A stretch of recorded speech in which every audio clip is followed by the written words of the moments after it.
Huzuni imetawala hospitali kwani watu wengi walishaweza kumzoea bibie Wema Sepetu. Sasa watu wanaonekana kabisa hawa manesi hawajaweza kuridhika na kuondoka kwa bibie Wema Sepetu, lakini ndo kama hivyo ambavyo unavyoona muda wake tayari umeshaweza kuisha, na hivyo anahitajika kuweza kurudi nyumbani kutokana na yale ambayo yaliweza kutokea. Lakini tumeweza kuona baadhi ya watu wengi waliweza kufunguka mengi zaidi juu ya hiki ambacho kinachoendelea.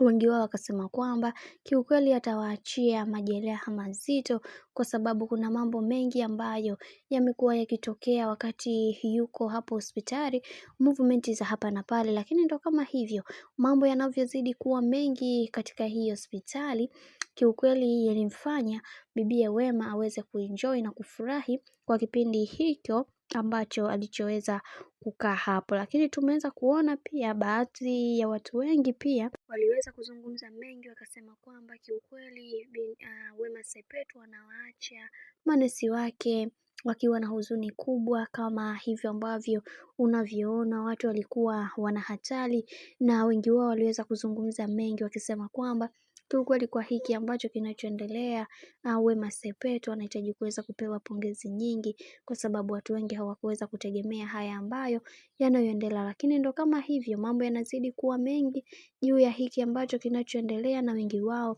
walitaka kuweza kuelewa zaidi juu ya haya ambayo yanayoendelea kwa sasa.